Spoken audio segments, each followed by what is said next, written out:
करती हूँ अल्लाह के बाबरकत नाम से जो इंतहाई आली रुतबा और बहुत जलीलुल कदर है। सब तारीफ़ें मेरे रब्बुल इज़्ज़त के लिए हैं। अस्सलातु वस्सलामु अलैका या सय्यदी या रसूल अल्लाह सल्लल्लाहु अलैहि वाली वसल्लम। स्केरी उर्दू टेल्स के मोअज़्ज़ज़ नाज़रीन को मैं अपने चैनल में वेलकम करती हूँ। और आज की स्टोरीज़ जो कि जवाद की स्टोरीज़ हैं, उन्होंने कल एक और स्टोरी भी शेयर की थी जो मैं अपने लिसनर्स के साथ शेयर करना चाहती हूँ। मेरी एक लिसनर थी जिन्होंने कहा कि लैया और भक्खर दोनों अलग अलग जगह हैं, तो उन्होंने अपने सिटी और ये जगह यही लिखी थी कि आई एम फ्रॉम लैया भक्खर। तो इसलिए जो भी मुझसे स्टोरी शेयर करता है मैं उनकी स्टोरी तक ही उनसे बात करती हूँ, अदरवाइज़ मैंने कभी डिटेल में उनसे बात नहीं की। जिस हद तक वो स्टोरी शेयर करते हैं मैं उनको उस चीज़ का ओके में आंसर दे देती हूँ। तो जवाद की स्टोरी है लैया भक्खर से। जवाद कहते हैं कि ये स्टोरी जो मैं अब आपके साथ शेयर कर रहा हूँ, ये स्टोरी आज से काफ़ी पुरानी स्टोरी है। 40 से 45 साल पुरानी ये स्टोरी है। और ये स्टोरी वो कहते हैं कि जो मेरे अम्मी के रिश्ते में मामू लगते थे और हम उन्हें नाना अबू कहते थे, और वो हमारे घर गांव से आया करते थे। उनका अपना गांव बहुत दूर है और वो रियासत जो रेगिस्तान टाइप एक जगह है, उस गांव का नाम रियासत है और उधर के वो रहने वाले थे। उधर हम लोग 1 से 2 दफ़ा गए हैं और मैं ये बताता हूँ आप सबको कि वो जगह बिल्कुल इस तरह है जैसे वहाँ पर रेगिस्तान और ज़िंदगी का वजूद उधर इस कदर पीछे है। इस तरह लगता है कि लोगों को कुछ पता ही नहीं है। उधर सिवाय रेत के कुछ नहीं है। गाय भैंसें, वही देसी ज़िंदगी, उसमें कोई न्यूनेस नहीं है। सुबह होती है और फिर लोग अपने काम करते हैं और इसी तरह 7 साढ़े 7 बजे के दरमियान वो सो जाते हैं।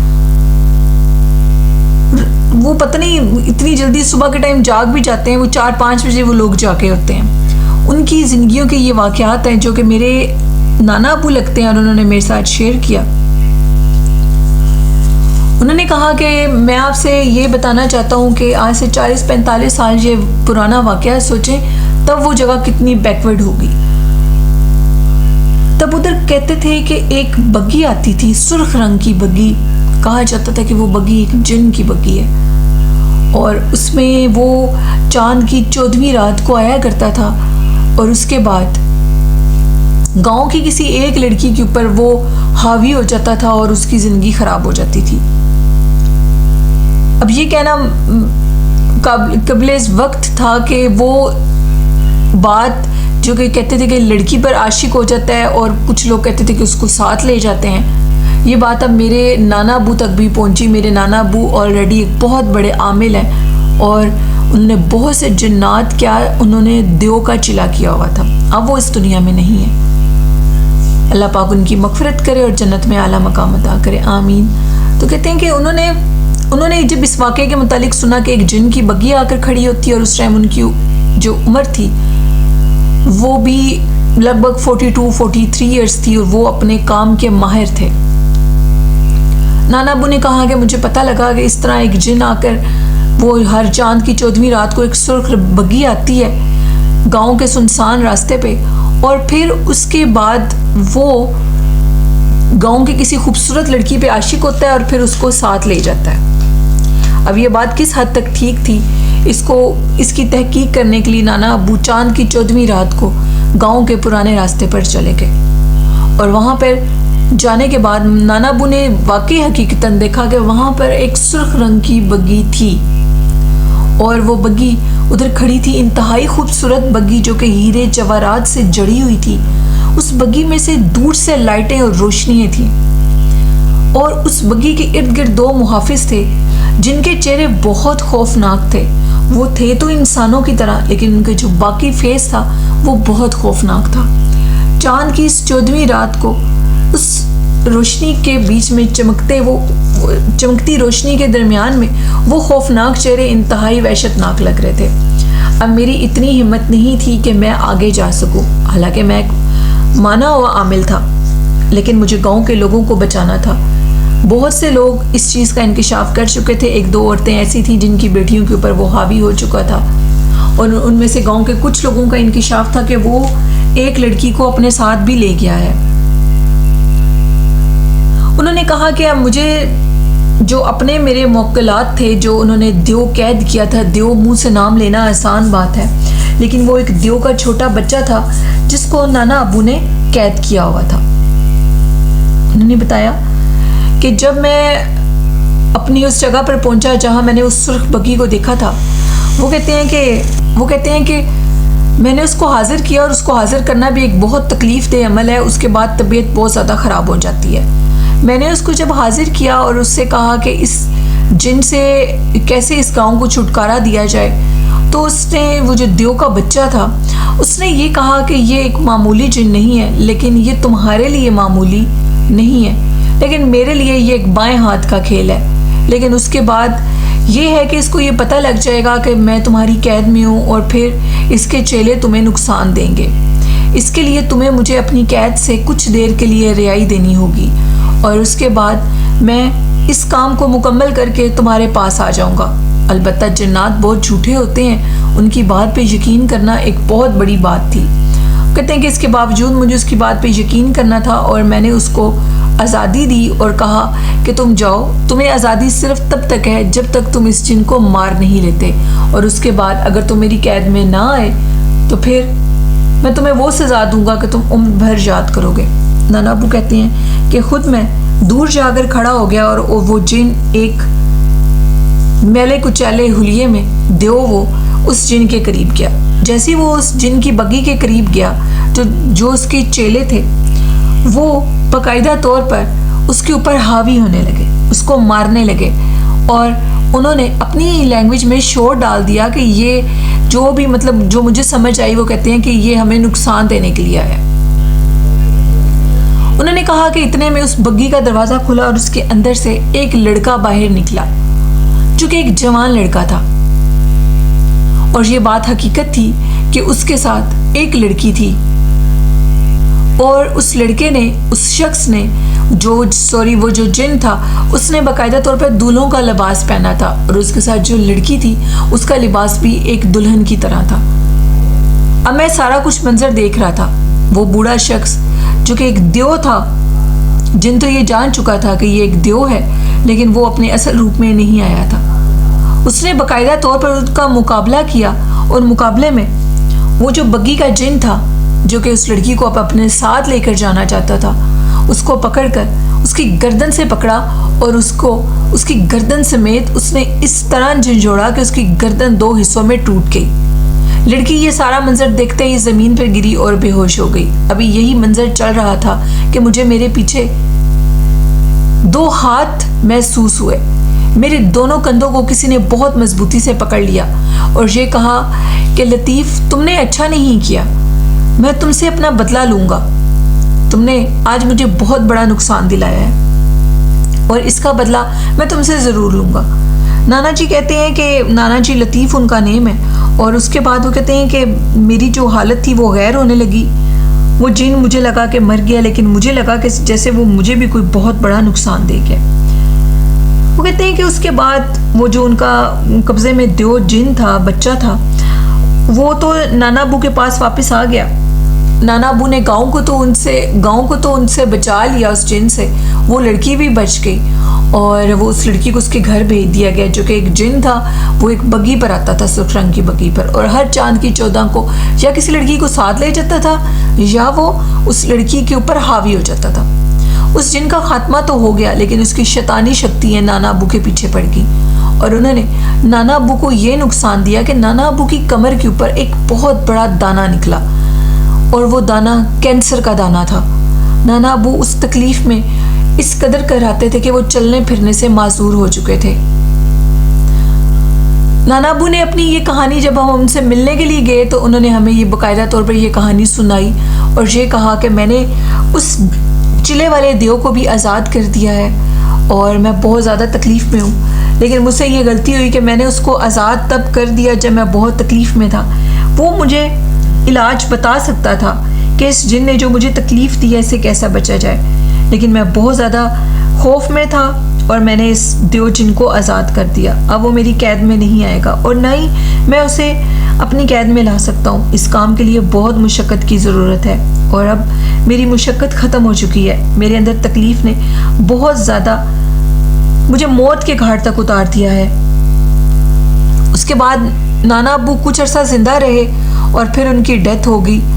उनकी वजूद के ऊपर, उनकी कमर के ऊपर वो दाना इस कदर बड़ा था कि उसको देखकर हम लोग डर गए थे। ऐसे लगता था कि जैसे किसी ने कोई आर्टिफिशियल चीज़ उनकी कमर के ऊपर, इतने बड़ी कोई चीज़ थी जो कि उनके कमर के ऊपर थी, जो कि उनको नुकसान देती थी, उनको तकलीफ़ देती थी। और उसमें बाकायदा हर टाइम खून रिसता था, उसके अंदर से ब्लीडिंग होती थी और उसके अंदर से वो कहते हैं कि कोई मवाद निकलता था। उन्होंने बहुत तकलीफ़ में जान दी थी। सिर्फ एक उनकी गलती कि उन्होंने पूरे गांव को उससे बचाया, लेकिन फिर गांव का कोई भी शख्स उनके करीब ना आया, इसलिए कि कहीं वो जिन उनको भी ना पकड़ ले। ये एक स्टोरी थी जवाद की, एक सुर्ख बग्गी वाला जिन, तो जो उन्होंने शेयर की। जवाद ने भी एक मैसेज दिया है कि अक्सर आमिल दूसरों को बचाने के लिए अपनी ज़िंदगी को दाव पे लगा देते हैं। खुदारा आमिल बनना छोड़ दें, इसमें कुछ हासिल नहीं है, और अपने आप को बचाएं। अल्लाह की इबादत करें, दुरूद शरीफ पढ़ें, इसी में हम लोगों की भलाई है। और लोगों के लिए दुआ मांगे कि अल्लाह पाक हर किसी को हर मुश्किल से बचाए। बहुत शुक्रिया जवाद अपनी स्टोरी शेयर करने के लिए। बढ़ते हैं आज की लास्ट खौफनाक कहानी की तरफ। ये कहानी इतरत ने शेयर किया है कराची से। इतरत कहती हैं, हम लोग 2014 में नारान का गान गए थे और नारान का गान का वो सफ़र हमारी ज़िंदगी का एक आखिरी सफ़र था। उसके बाद हम लोगों ने उधर जाना छोड़ दिया क्योंकि उधर हमारे साथ बहुत खौफनाक वाक़यात पेश आए थे। कहते हैं हम लोगों ने कैंपिंग की थी। अक्सर लोग नारान का गान कैंपिंग के लिए जाते हैं, सैर व तफरीह के लिए जाते हैं, तो होटल में लोग कम रहते हैं जिनको इस तरह की सियाहत का शौक़ होता है। वो लोग होटल में नहीं रहते, फिर वो लोग कैंपिंग करते हैं। इसी तरह हम लोगों ने भी, हम लोगों के कज़न ने भी यही हम लोगों ने प्लान बनाया कि हम लोग उधर कैंपिंग करेंगे। हम लोग अपने कैंप उधर से साथ ले गए, जिनमें बड़े जवान बच्चे हम लोग सभी शामिल थे। 3 फैमिलियाँ थी और तीनों फैमिलियाँ हम लोग कैंपिंग के लिए चले गए। जैसे ही हम लोग उधर पहुँचे, हम लोगों ने कैंप लगाया, उधर खाया पिया। तब तक उधर कुछ ऐसा वैसा हमारे साथ वाक़या पेश नहीं आया। जब काफ़ी रात हो गई और हम लोग सोने के लिए चले गए, तो कहीं आधी रात को मेरा कज़न उठा होगा किसी भी सिलसिले में, हाजत की सूरत में जो भी था उधर। तो हमने नहाने धोने के लिए भी उधर एक कैंप लगाया हुआ था।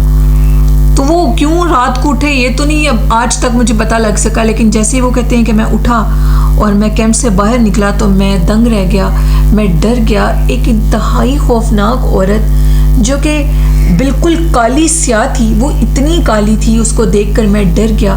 उसकी सुर्ख लाल चमकती आंखें, और वो बच्चों के कैंप के पास थी, क्योंकि बच्चों का और औरतों का कैंप अलग था और जेंट्स का कैंप अलग था। उस औरत को देखकर मैं डर गया और वो बिल्कुल कैंप के बाहर बैठी थी, इस तरह पैरों के बल बैठी थी और जैसे कि वो अंदर से कोई आवाज़ सुन रही हो, वो अंदर किसी हमले की तलाश में हो। मैं बहुत ज़्यादा डर गया। अगर उस टाइम पर मैं उसको छेड़ता, क्योंकि कैंप बंद था, वो अंदर नहीं जा रही थी, लेकिन बिल्कुल कैंप की वो जो जिप बंद होती है उसके करीब वो बैठी थी। अगर मैं शोर मचाता तो शायद वो हम सबको नुकसान भी दे देती, क्योंकि उस टाइम वो नुकसान नहीं कर रही थी, लेकिन बच्चों के और औरतों के कैंप के बिल्कुल करीब थी। अंदर से मुझे ख़वातीन की बातों की आवाज़ें भी आ रही थी, उनकी बातों की आवाज़ें भी आ रही थी, और वो खौफनाक मखलूक उधर बैठी हुई थी। रात काफ़ी हो चुकी थी। औरतें, आपको पता है कि जब इकट्ठी होती हैं इस तरह सैर व तफरीह के मौके पर, तो वो लेट नाइट तक जागती रहती हैं। सुबह मैं उठा, मैंने सबको ये बात बताई, उन्होंने मेरी बात पे यकीन नहीं किया। उन्होंने कहा कि ये तुम्हारा वहम है। इतरत कहती है कि हमने अपने कज़न की बात पे यकीन ही नहीं किया। उसने कहा कि ये मेरा वहम नहीं है, मैं बिल्कुल सच कह रहा हूँ। हकीकत में मैंने उधर एक खौफनाक किस्म की औरत को देखा है। वो औरत थी, मुझे वो औरत इसलिए लगी कि उसके बाल लंबे थे और उसके वजूद की कुछ शबाहत औरतों से मिलती थी। खैर, नेक्स्ट डे हम लोग घूमने फिरने के लिए चले गए। हमने उसको वहम कहा, हमने उसकी बात को इतना वहम कहा कि वो बेचारा खुद भी मजबूर हो गया उसको अपना वहम समझने में कि शायद मैं नींद में था और मुझे वो चीज़ नज़र आ गई है। वो कहते हैं कि नेक्स्ट डे हम लोग बाहर से खाना पीना करके आए और हम लोगों ने कैंप में आकर सिर्फ सोना था। हम लोग आए अपने कैंप में सोने के लिए, और जैसे ही हम लोग उधर आए और हम लोग इतने थके हुए थे, क्योंकि हम लोग 3 दिन के लिए 3-4 दिन के लिए गए थे। उसके बाद हम लोगों ने नेक्स्ट डे कहीं और मूव करना था। हम लोग आए और सो गए। उस रात वो कहती हैं कि इतरत कहती है, मैं और मेरी भाभी जो थी हम लोगों को हाजत हुई और हम लोग हाजत के सिलसिले में, एक बच्ची भी थी मेरी भाभी की, उसने भी वॉशरूम में जाना था। तो वो कहते हैं कि जैसे ही वो मेरी जो इतरत कहती हैं कि हम लोग उधर से उठी और उठकर हम लोग उधर वॉशरूम में जाने के लिए बाहर निकली, तो हम लोग डर गई और हम लोगों की चीखें निकली, जिससे बाकी भी कैंप में लोग उठ गए। हम लोगों के कैंप काफ़ी बड़े थे, हम एक कैंप में 10 से 15 खवातीन थी। वो कहती हैं कि हम इतना डरी कि वो खौफनाक औरत हमारे सामने, जो हम लोगों का कुछ खाने का सामान हम लोग साथ लेकर आए थे और उसको बच्चों ने बाद में खाया, बर्गर थे, विंग्स थे और भी कुछ पीस वगैरह थे, चिकन पीस थे, वो खाकर उन्होंने बाहर फेंके।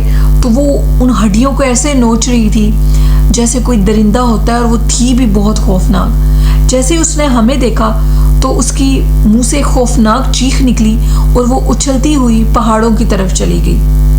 वो रात बहुत खौफनाक थी, सब लोग जाग गए और जो मर्द हजरात थे वो भी हमारे कैंप में आ गए। उन्होंने भी ये आवाज़ हम लोगों की सुनी, तो हमने अपनी कज़न को कहा कि तो वाकई ये तुम्हारा वहम नहीं था। इंतहाई खौफनाक औरत जो कि कैंप के बाहर बैठी हुई थी, वो क्या चीज़ थी, वो इतनी खौफनाक थी कि रात ऐसी खौफनाक गुजारी हम लोगों ने खौफ में। नींद किसको आती थी, सर्दियों की रातें थी और रातें थीं भी काफ़ी लंबी। और कैंपिंग हमने जिस जगह पे की थी वहाँ दूर कुछ और लोगों के भी कैंप थे, वो भी हमारी आवाज़ से जाग गए। तो उन्होंने भी ये इंकिशाफ किया कि हमने भी इस औरत को देखा है। सुबह हुई और हम लोग उधर से चले गए। वो कहते हैं कि नारान का गान टोटल वो जो जगह है वो इंतहाई असीब ज़दा है। जो भी आपके लिसनर सुन रहे हैं, मैं सबको ये मैसेज देती हूँ, जो ऐसी जगहों पर जाते हैं और कैंपिंग करते हैं तो खुदारा प्लीज़ ऐसी जगहों पे कैंपिंग मत करें। अपने बच्चों का, अपने बुज़ुर्गों का प्लीज़ आप लोग ख्याल करें। यहाँ पर ऐसी मखलूक़ात होती हैं और कुछ मखलूक़ात इतनी ज़ालिम और सख्त होती हैं कि उनकी जगहों पर जाओ तो वो नुकसान भी दे देती हैं। तो आप सब लोग अपना प्लीज़ बहुत ख्याल रखें और अपना भी ख्याल रखें। ये बिल्कुल हकीकत पर मबनी इतरत कहती हैं, एक स्टोरी थी। इतनी खौफनाक मखलूक ज़िंदगी में कभी नहीं देखी। बुखार हो गया था हम लोगों को। हम लोगों ने नेक्स्ट डे कहीं और घूमने फिरने के लिए आगे मज़ीद जाना था, फर्दर इलाकों में। हम लोग नहीं जा सके और हम लोग वापस कराची आ गए। बहुत शुक्रिया इतरत अपनी स्टोरी शेयर करने के लिए। तो बिल्कुल लिसनर्स, ये चीज़ें होती हैं, होटल्स में होती हैं, तो फिर कैंप में ऐसी जगहों पे कैंप लगाना है जहाँ पर पहाड़ी इलाके होते हैं, नदियाँ होती हैं, झीलें होती हैं, तो फिर वो मखलूक़ात तो उधर होगी, वो उनकी जगह है। हम लोग खुद उनको जाकर छेड़ते हैं, हम लोग खुद अपनी तकलीफ़ को आवाज़ लगाते हैं कि आओ हमें तकलीफ़ दो। तो इसलिए लिसनर्स अपना बहुत सा ख्याल रखा करें, ऐसी जगहों पे जाने से अवॉइड करें। ये स्टोरी थी इतरत की, जो कि मैंने अपने लिसनर्स के साथ शेयर की। आज की ये खौफनाक कहानियाँ थी। मेरे लिसनर्स को कैसी लगी अपना फीडबैक ज़रूर दिया करें। और इंशाल्लाह अब रोज़ 6:30 बजे आपके साथ शाम को स्टोरी शेयर हुआ करेगी। सब लोग स्केरी उर्दू टेल्स के साथ जुड़े रहें और कहानियाँ सुनते रहें, चैनल को सब्सक्राइब करते रहें, सपोर्ट करें। आखिर में कहना चाहूँगी कि हज़ूर नबी करीम सल्लल्लाहु अलैहि वसल्लम से मोहब्बत करें और बार बार रोज़ ये मैसेज मैं देती रहूँगी कि अपने दिलों में, अपने बच्चों के दिलों में उनकी मोहब्बत, एहतराम पैदा करें। उनकी सुन्नत पर चलने का तरीका अगर हम अपनी पूरी ज़िंदगी हज़ूर नबी करीम सल्लल्लाहु अलैहि वसल्लम की सुन्नत पे गुजारेंगे तो ये हमारी और हमारे बच्चों की अवलीन तरबियत है और ख़ास तरबियत है। इसके बाद किसी और तरबियत की, किसी और चीज़ की हमें ज़रूरत नहीं पड़ेगी। वो एक मुकम्मल ऐसा अच्छा इंसान बनेगा जो अल्लाह और अल्लाह के रसूल के यहाँ सल्लल्लाहु अलैहि वसल्लम के यहाँ मकबूल होगा। तो मैं ये तरबियत आप लोगों को भी दूंगी और आप लोगों को रोज़ ये मैसेज दूंगी। अपने वालिदैन से मोहब्बत करें, प्यार करें और उनकी खिदमत करें, उनकी ढेर सारी दुआएं समेटें। ये ख़जाना बार बार नहीं मिलता। अल्लाह पाक हम सब के वालिदैन को सेहत तंदुरुस्ती वाली लंबी उम्र अता करे, आमीन। इसी के साथ अपनी होस्ट नीलम यासीन को इजाज़त दीजिए। अपना और अपने वालिदैन का ख्याल रखिएगा। मुझे और मेरे वालिदैन को और मेरे तमाम घर वालों को अपनी दुआ में याद रखिएगा। अल्लाह हाफ़िज़।